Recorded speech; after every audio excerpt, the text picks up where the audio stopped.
Audiobooks presents The Memoirs of Sherlock Holmes, The Final Problem. It is with a heavy heart that I take up my pen to write these, the last words in which I shall ever record the singular gifts by which my friend, Mr. Sherlock Holmes, was distinguished. In an incoherent and, as I deeply feel, an entirely inadequate fashion, I have endeavoured to give some account of my strange experiences in his company, from the chance which first brought us together at the period of the study in scarlet, up to the time of his interference in the matter of the naval treaty, an interference which had the unquestionable effect of preventing a serious international complication. It was my intention to have stopped there, and to have said nothing of that event which has created a void in my life which the lapse of 2 years has done little to fill. My hand has been forced, however, by the recent letters in which Colonel James Moriarty defends the memory of his brother, and I have no choice but to lay the facts before the public exactly as they occurred.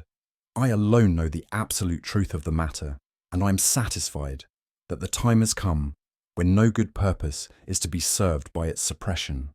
As far as I know, there have been only 3 accounts in the public press: that in the Journal de Genève on May 6th, 1891, the Reuters dispatch in the English papers on May 7th, and finally the recent letter to which I have alluded.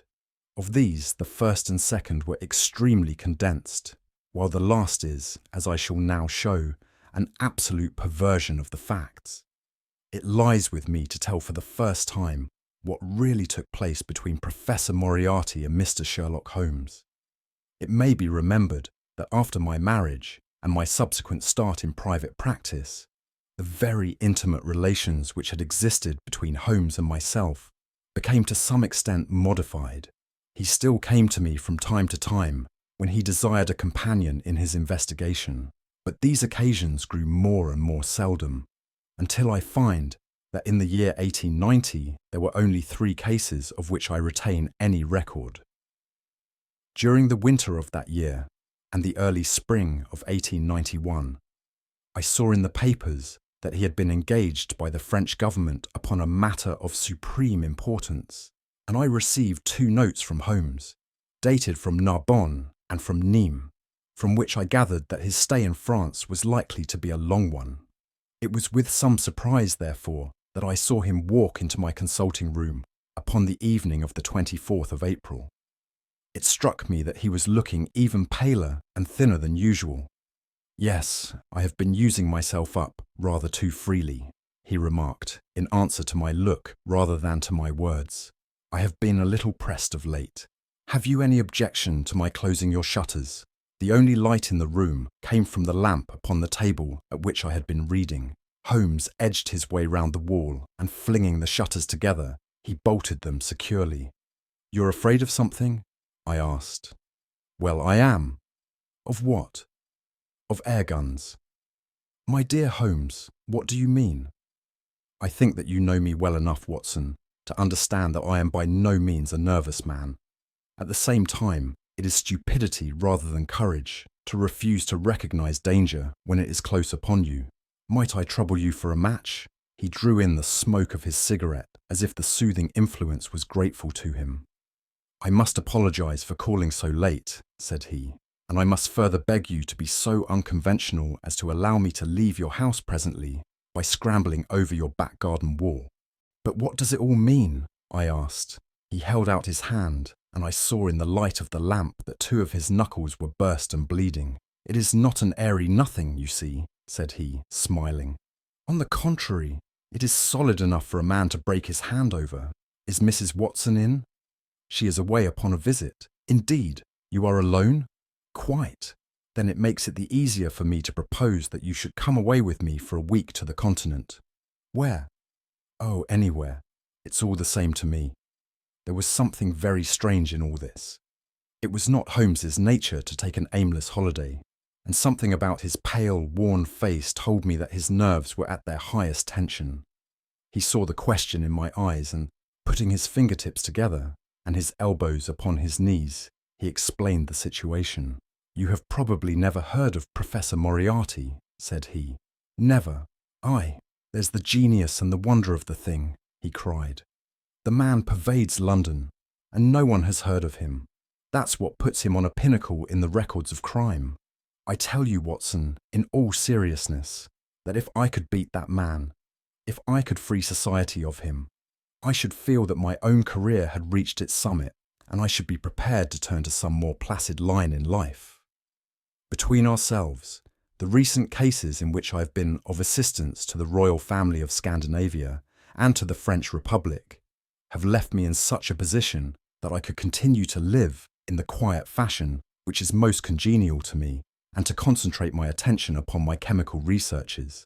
But I could not rest, Watson. I could not sit quiet in my chair if I thought that such a man as Professor Moriarty were walking the streets of London unchallenged. What has he done then? His career has been an extraordinary one. He is a man of good birth and excellent education, endowed by nature with a phenomenal mathematical faculty. At the age of 21, he wrote a treatise upon the binomial theorem, which has had a European vogue. On the strength of it, he won the mathematical chair at one of our smaller universities and had, to all appearances, a most brilliant career before him. But the man had hereditary tendencies of the most diabolical kind. A criminal strain ran in his blood, which, instead of being modified, was increased and rendered infinitely more dangerous by his extraordinary mental powers. Dark rumours gathered round him in the university town, and eventually he was compelled to resign his chair and to come down to London, where he set up as an army coach. So much is known to the world, but what I am telling you now is what I have myself discovered. As you are aware, Watson, there is no one who knows the higher criminal world of London so well as I do. For years past, I have continually been conscious of some power behind the malefactor, some deep, organising power which forever stands in the way of the law and throws its shield over the wrongdoer. Again and again, in cases of the most varying sorts, forgery cases, robberies, murders, I have felt the presence of this force, and I have deduced its action in many of those undiscovered crimes in which I have not been personally consulted. For years, I have endeavoured to break through the veil which shrouded it, and at last the time came when I seized my thread and followed it, until it led me, after 1,000 cunning windings, to ex-Professor Moriarty of mathematical celebrity. He is the Napoleon of crime, Watson.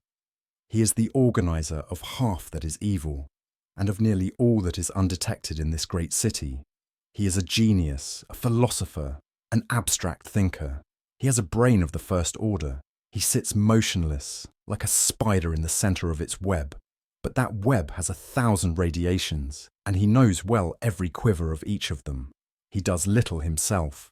He only plans, but his agents are numerous and splendidly organised. Is there a crime to be done? A paper to be abstracted? We will say, a house to be rifled, a man to be removed. The word is passed to the professor, the matter is organised and carried out. The agent may be caught. In that case, money is found for his bail or his defence, but the central power which uses the agent is never caught, never so much as suspected. This was the organisation which I deduced, Watson, and which I devoted my whole energy to exposing and breaking up. But the professor was fenced round with safeguards so cunningly devised that, do what I would, it seemed impossible to get evidence which would convict in a court of law. You know my powers, my dear Watson, and yet at the end of 3 months I was forced to confess that I had at last met an antagonist who was my intellectual equal. My horror at his crimes was lost in my admiration at his skill. But at last he made a trip. Only a little trip, but it was more than he could afford when I was so close upon him. I had my chance, and starting from that point, I have woven my net round him until now it is all ready to close. In 3 days, that is to say, on Monday next, matters will be ripe, and the professor, with all the principal members of his gang, will be in the hands of the police. Then will come the greatest criminal trial of the century, the clearing up of over 40 mysteries, and the rope for all of them. But if we move at all prematurely, you understand, they may slip out of our hands even at the last moment. Now, if I could have done this without the knowledge of Professor Moriarty, all would have been well. But he was too wily for that.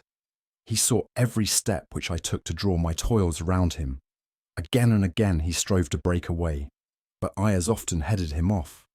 I tell you, my friend, that if a detailed account of that silent contest could be written, it would take its place as the most brilliant bit of thrust and parry work in the history of detection. Never have I risen to such a height, and never have I been so hard pressed by an opponent. He cut deep, and yet I just undercut him. This morning, the last steps were taken, and 3 days only were wanted to complete the business. I was sitting in my room thinking the matter over when the door opened, and Professor Moriarty stood before me. My nerves are fairly proof, Watson, but I must confess to a start when I saw the very man who had been so much in my thoughts standing there on my threshold. His appearance was quite familiar to me. He is extremely tall and thin. His forehead domes out in a white curve, and his 2 eyes are deeply sunken in his head. He is clean-shaven, pale, and ascetic-looking, retaining something of the professor in his features. His shoulders are rounded from much study, and his face protrudes forward, and is forever slowly oscillating from side to side in a curiously reptilian fashion. He peered at me with great curiosity in his puckered eyes. "You have less frontal development than I should have expected," said he at last. "It is a dangerous habit to finger loaded firearms in the pocket of one's dressing gown." The fact is that upon his entrance I had instantly recognized the extreme personal danger in which I lay. The only conceivable escape for him lay in silencing my tongue. In an instant I had slipped the revolver from the drawer into my pocket and was covering him through the cloth. At his remark, I drew the weapon out and laid it cocked upon the table. He still smiled and blinked, but there was something about his eyes which made me feel very glad that I had it there. "You evidently don't know me," said he. "On the contrary," I answered, "I think it is fairly evident that I do. Pray take a chair. I can spare you 5 minutes if you have anything to say." "All that I have to say has already crossed your mind," said he. "Then possibly my answer has crossed yours," I replied. "You stand fast?" "Absolutely." He clapped his hand into his pocket, and I raised the pistol from the table, but he merely drew out a memorandum book in which he had scribbled some dates. "You crossed my path on the 4th of January, said he. "On the 23rd you incommoded me. By the middle of February I was seriously inconvenienced by you. At the end of March I was absolutely hampered in my plans. And now, at the close of April, I find myself placed in such a position through your continual persecution that I am in positive danger of losing my liberty. The situation is becoming an impossible one." "Have you any suggestion to make?" I asked. "You must drop it, Mr. Holmes," said he, swaying his face about. "You really must, you know." "After Monday," said I. "Tut, tut," said he. "I'm quite sure that a man of your intelligence will see that there can be but one outcome to this affair. It is necessary that you should withdraw. You have worked things in such a fashion that we have only one resource left. It has been an intellectual treat to me to see the way in which you have grappled with this affair, and I say, unaffectedly, that it would be a grief to me to be forced to take any extreme measure. You smile, sir, but I assure you that it really would." "Danger is part of my trade," I remarked. "That is not danger," said he. "It is inevitable destruction.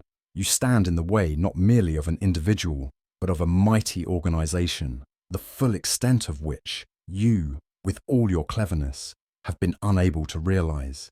You must stand clear, Mr. Holmes, or be trodden underfoot."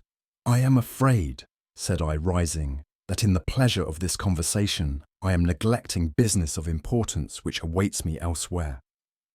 He rose also, and looked at me in silence, shaking his head sadly. "Well, well," said he at last, "it seems a pity, but I have done what I could. I know every move of your game. You can do nothing before Monday.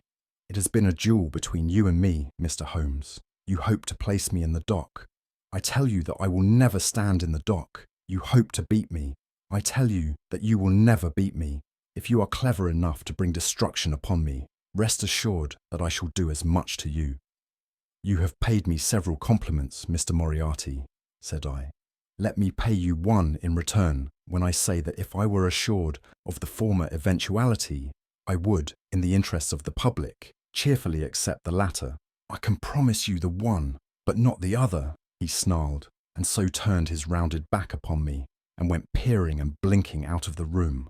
That was my singular interview with Professor Moriarty. I confess that it left an unpleasant effect upon my mind.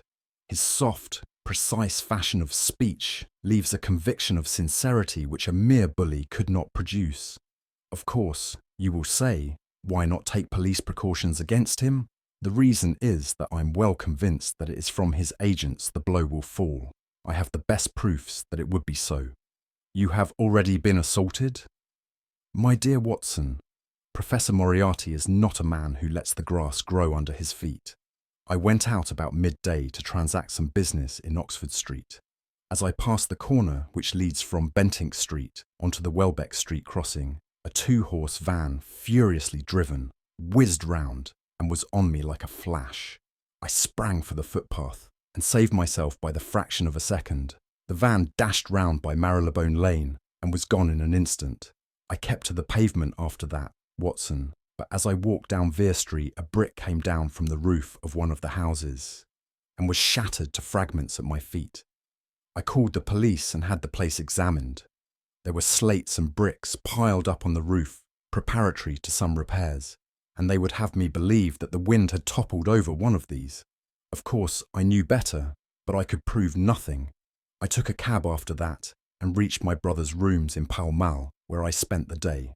Now I have come round to you, and on my way I was attacked by a rough with a bludgeon. I knocked him down, and the police have him in custody. But I can tell you, with the most absolute confidence, that no possible connection will ever be traced between the gentleman upon whose front teeth I have barked my knuckles and the retiring mathematical coach, who is, I dare say, working out problems upon a blackboard 10 miles away. You will not wonder, Watson, that my first act on entering your rooms was to close your shutters, and that I have been compelled to ask your permission to leave the house by some less conspicuous exit than the front door. I had often admired my friend's courage, but never more than now, as he sat quietly checking off a series of incidents which must have combined to make up a day of horror. You will spend the night here? I said. No, my friend, you might find me a dangerous guest. I have my plans laid, and all will be well. Matters have gone so far now that they can move without my help as far as the arrest goes, though my presence is necessary for a conviction. It is obvious, therefore, that I cannot do better than get away for the few days which remain before the police are at liberty to act. It would be a great pleasure to me, therefore, if you could come on to the continent with me. The practice is quiet, said I, and I have an accommodating neighbour. I should be glad to come. And to start tomorrow morning? If necessary. Oh yes, it is most necessary. Then these are your instructions, and I beg, my dear Watson, that you will obey them to the letter, for you are now playing a double-handed game with me against the cleverest rogue and the most powerful syndicate of criminals in Europe. Now listen, you will dispatch whatever luggage you intend to take by a trusty messenger unaddressed to Victoria tonight. In the morning, you will send for a hansom, desiring your man to take neither the first nor the second which may present itself. Into this hansom you will jump, and you will drive to the Strand end of the Lowther Arcade, handing the address to the cabman upon a slip of paper, with a request that he will not throw it away. Have your fare ready, and the instant that your cab stops, dash through the arcade, timing yourself to reach the other side at 9:15. You will find a small brougham waiting close to the curb, driven by a fellow with a heavy black cloak tipped at the collar with red. Into this you will step, and you will reach Victoria in time for the Continental Express. Where shall I meet you? At the station. The second first-class carriage from the front will be reserved for us. The carriage is our rendezvous, then? Yes. It was in vain that I asked Holmes to remain for the evening. It was evident to me that he thought he might bring trouble to the roof he was under, and that was the motive which impelled him to go. With a few hurried words as to our plans for the morrow, he rose and came out with me into the garden, clambering over the wall which leads into Mortimer Street, and immediately whistling for a hansom, in which I heard him drive away. In the morning, I obeyed Holmes's injunctions to the letter. A hansom was procured with such precaution as would prevent its being one which was placed ready for us, and I drove immediately after breakfast to the Loither Arcade, through which I hurried at the top of my speed. A brougham was waiting with a very massive driver wrapped in a dark cloak, who, the instant that I had stepped in, whipped up the horse and rattled off to Victoria Station. On my alighting, there he turned the carriage and dashed away again without so much as a look in my direction. So far, all had gone admirably. My luggage was waiting for me, and I had no difficulty in finding the carriage which Holmes had indicated, the less so as it was the only one in the train which was marked engaged. My only source of anxiety now was the non-appearance of Holmes. The station clock marked only 7 minutes from the time when we were due to start. In vain I searched among the groups of travellers and leave-takers for the lithe figure of my friend. There was no sign of him. I spent a few minutes in assisting a venerable Italian priest who was endeavouring to make a porter understand, in his broken English, that his luggage was to be booked through to Paris. Then, having taken another look round, I returned to my carriage, where I found that the porter, in spite of the ticket, had given me my decrepit Italian friend as a travelling companion. It was useless for me to explain to him that his presence was an intrusion, for my Italian was even more limited than his English, so I shrugged my shoulders resignedly and continued to look out anxiously for my friend. A chill of fear had come over me, as I thought that his absence might mean that some blow had fallen during the night. Already the doors had all been shut and the whistle blown, when, "My dear Watson," said a voice, "you have not even condescended to say good morning." I turned in uncontrollable astonishment. The aged ecclesiastic had turned his face towards me. For an instant the wrinkles were smoothed away. The nose drew away from the chin. The lower lip ceased to protrude and the mouth to mumble. The dull eyes regained their fire. The drooping figure expanded. The next the whole frame collapsed again, and Holmes had gone as quickly as he had come. "Good heavens!" I cried. "How you startled me!" "Every precaution is still necessary," he whispered. "I have reason to think that they are hot upon our trail. Ah, there is Moriarty himself." The train had already begun to move as Holmes spoke. Glancing back, I saw a tall man pushing his way furiously through the crowd and waving his hand as if he desired to have the train stopped. It was too late, however, for we were rapidly gathering momentum, and an instant later had shot clear of the station. "With all our precautions, you see that we have cut it rather fine," said Holmes, laughing. He rose, and throwing off the black cassock and hat which had formed his disguise, he packed them away in a handbag. "Have you seen the morning paper, Watson?" "No." "You haven't seen about Baker Street, then?" "Baker Street? They set fire to our rooms last night. No great harm was done." "Good heavens, Holmes, this is intolerable. They must have lost my track completely after their bludgeon man was arrested. Otherwise, they could not have imagined that I had returned to my rooms. They have evidently taken the precaution of watching you, however, and that is what has brought Moriarty to Victoria. You could not have made any slip in coming. I did exactly what you advised. Did you find your brougham?" "Yes, it was waiting." "Did you recognise your coachman?" "No, it was my brother Mycroft." It is an advantage to get about in such a case without taking a mercenary into your confidence. But we must plan what we are to do about Moriarty now. As this is an express, and as the boat runs in connection with it, I should think we have shaken him off very effectively. "My dear Watson, you evidently did not realise my meaning when I said that this man may be taken as being quite on the same intellectual plane as myself. You do not imagine that if I were the pursuer, I should allow myself to be baffled by so slight an obstacle. Why then should you think so meanly of him? What will he do? What I should do? What would you do then? Engage a special. But it must be late." "By no means. This train stops at Canterbury, and there is always at least a quarter of an hour's delay at the boat. He will catch us there. One would think that we were the criminals. Let us have him arrested on his arrival. It would be to ruin the work of 3 months. We should get the big fish, but the smaller would dart right and left out of the net. On Monday, we should have them all. No, an arrest is inadmissible. What then? We shall get out at Canterbury. And then? Well, then we must make a cross-country journey to Newhaven, and so over to Dieppe. Moriarty will again do what I should do. He will get on to Paris, mark down our luggage, and wait for 2 days at the depot. In the meantime, we shall treat ourselves to a couple of carpet bags, encourage the manufactures of the countries through which we travel, and make our way at our leisure into Switzerland, via Luxembourg and Bâle. At Canterbury, therefore, we alighted, only to find that we should have to wait an hour before we could get a train to Newhaven. I was still looking rather ruefully after the rapidly disappearing luggage van which contained my wardrobe, when Holmes pulled my sleeve and pointed up the line. "Already, you see," said he. Far away, from among the Kentish woods, there rose a thin spray of smoke. A minute later, a carriage and engine could be seen flying along the open curve, which leads to the station. We had hardly time to take our place behind a pile of luggage when it passed, with a rattle and a roar, beating a blast of hot air into our faces. "There he goes," said Holmes, as we watched the carriage swing and rock over the points. There are limits, you see, to our friend's intelligence. It would have been a coup de maître had he deduced what I would deduce and acted accordingly. And what would he have done had he overtaken us?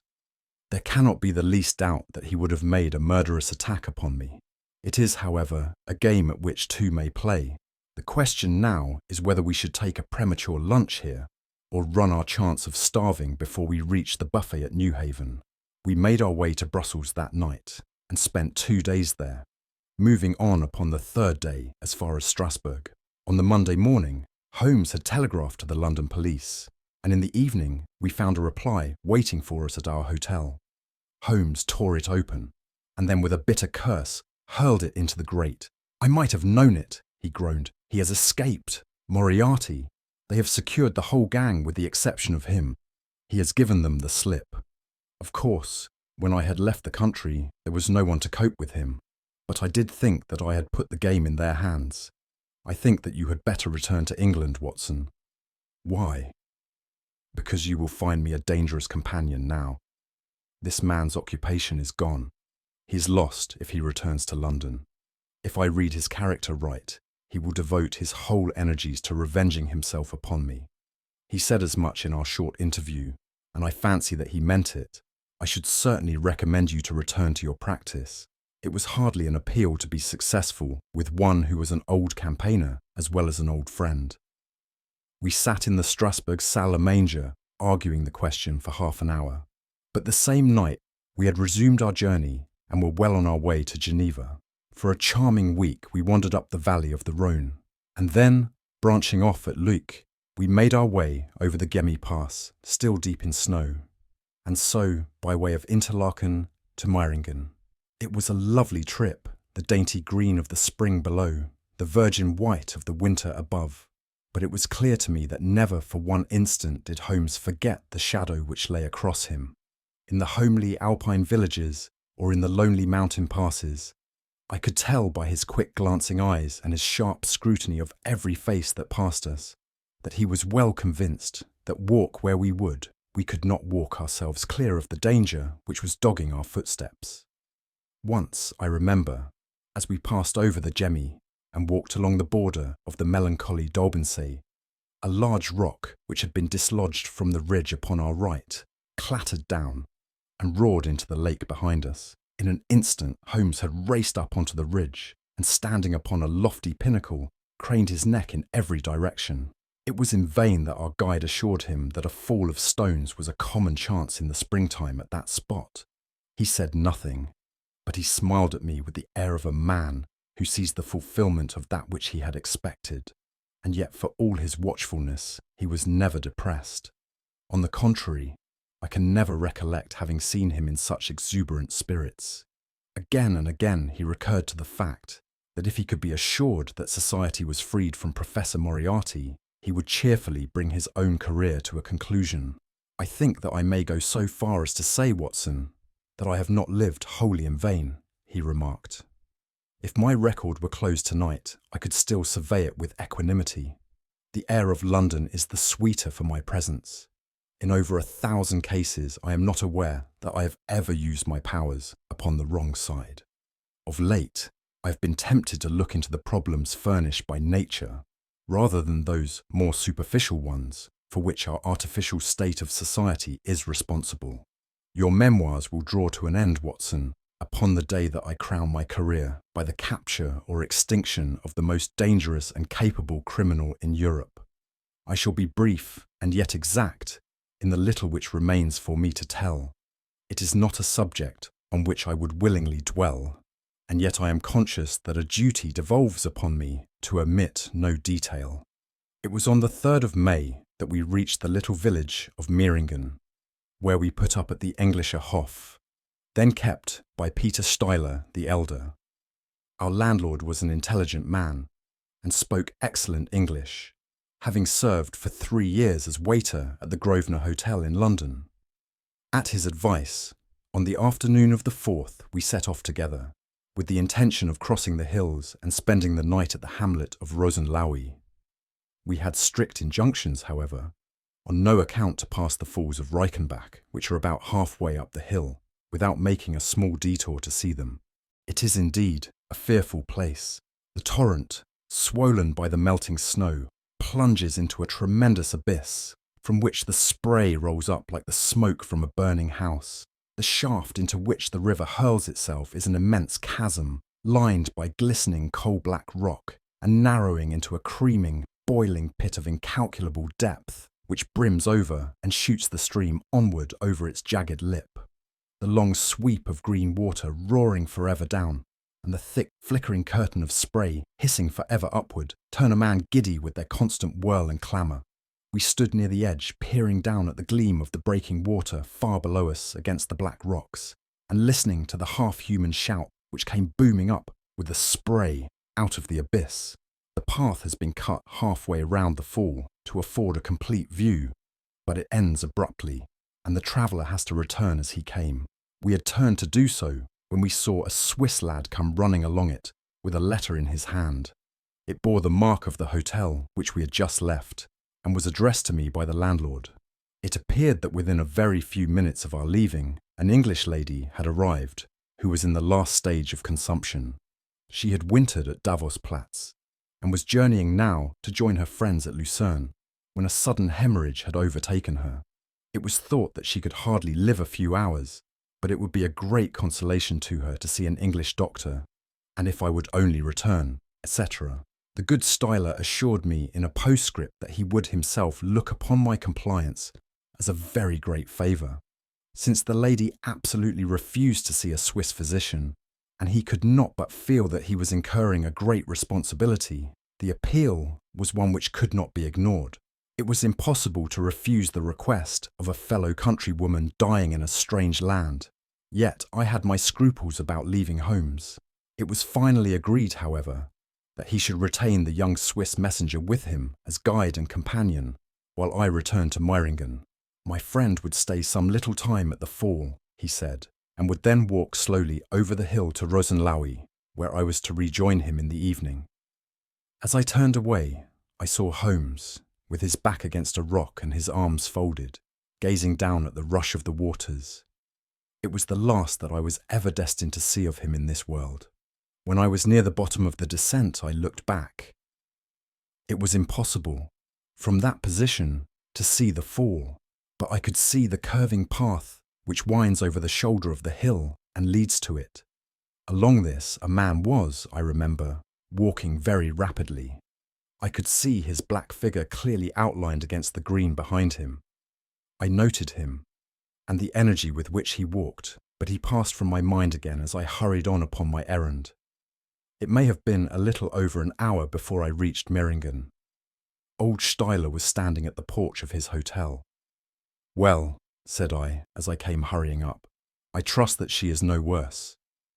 A look of surprise passed over his face, and at the first quiver of his eyebrows, my heart turned to lead in my breast. "You did not write this?" I said, pulling the letter from my pocket. "There is no sick Englishwoman in the hotel." "Certainly not," he cried, "but it has the hotel mark upon it. Ha!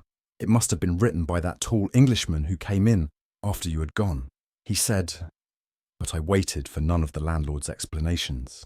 In a tingle of fear, I was already running down the village street and making for the path which I had so lately descended. It had taken me an hour to come down. For all my efforts, 2 more had passed before I found myself at the fall of Reichenbach once more. There was Holmes's alpine stock still leaning against the rock by which I had left him, but there was no sign of him, and it was in vain that I shouted. My only answer was my own voice reverberating in a rolling echo from the cliffs around me. It was the sight of that alpine stock which turned me cold and sick. He had not gone to Rosenlaui then. He had remained on that 3-foot path, with sheer wall on one side and sheer drop on the other, until his enemy had overtaken him. The young Swiss had gone too. He had probably been in the pay of Moriarty and had left the 2 men together. And then what had happened? Who was to tell us what had happened then? I stood for a minute or 2 to collect myself, for I was dazed with the horror of the thing. Then I began to think of Holmes's own methods and to try to practice them in reading this tragedy. It was, alas, only too easy to do. During our conversation, we had not gone to the end of the path, and the alpine stock marked the place where we had stood.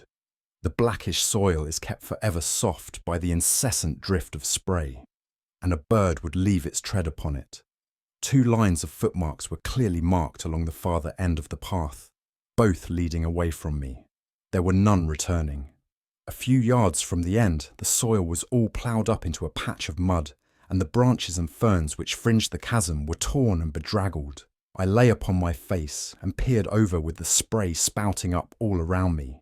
It had darkened since I left, and now I could only see, here and there, the glistening of moisture upon the black walls, and far away, down at the end of the shaft, the gleam of the broken water. I shouted, but only the same half-human cry of the fall was borne back to my ears. But it was destined that I should after all have a last word of greeting from my friend and comrade. I have said that his alpine stock had been left leaning against a rock which jutted onto the path. From the top of this boulder, the gleam of something bright caught my eye, and raising my hand, I found that it came from the silver cigarette case which he used to carry. As I took it up, a small square of paper, upon which it had lain, fluttered down onto the ground. Unfolding it, I found that it consisted of 3 pages torn from his notebook and addressed to me. It was characteristic of the man that the direction was precise and the writing as firm and clear, as though it had been written in his study. "My dear Watson," he said, "I write these few lines through the courtesy of Mr. Moriarty, who awaits my convenience for the final discussion of those questions which lie between us. He has been giving me a sketch of the methods by which he avoided the English police and kept himself informed of our movements. They certainly confirm the very high opinion which I had formed of his abilities. I am pleased to think that I shall be able to free society from any further effects of his presence, though I fear that it is at a cost which will give pain to my friends, and especially, my dear Watson, to you. I have already explained to you, however, that my career had in any case reached its crisis, and that no possible conclusion to it could be more congenial to me than this. Indeed, if I may make a full confession to you, I was quite convinced that the letter from Meiringen was a hoax, and I allowed you to depart on that errand under the persuasion that some development of this sort would follow. Tell Inspector Patterson that the papers which he needs to convict the gang are in pigeonhole M, done up in a blue envelope, and inscribed Moriarty. I made every disposition of my property before leaving England, and handed it to my brother Mycroft. Pray give my greetings to Mrs. Watson, and believe me to be, my dear fellow, very sincerely yours, Sherlock Holmes. A few words may suffice to tell the little that remains. An examination by experts leaves little doubt that a personal contest between the 2 men ended, as it could hardly fail to end in such a situation, in their reeling over, locked in each other's arms. Any attempt at recovering the bodies was absolutely hopeless, and there, deep down in that dreadful cauldron of swirling water and seething foam, will lie for all time the most dangerous criminal and the foremost champion of the law of their generation. The Swiss youth was never found again, and there can be no doubt that he was one of the numerous agents whom Moriarty kept in his employ. As to the gang, It will be within the memory of the public how completely the evidence which Holmes had accumulated exposed their organisation, and how heavily the hand of the dead man weighed upon them. Of their terrible chief few details came out during the proceedings, and if I have now been compelled to make a clear statement of his career, it is due to those injudicious champions who have endeavoured to clear his memory by attacks upon him, whom I shall ever regard as the best and the wisest man whom I have ever known.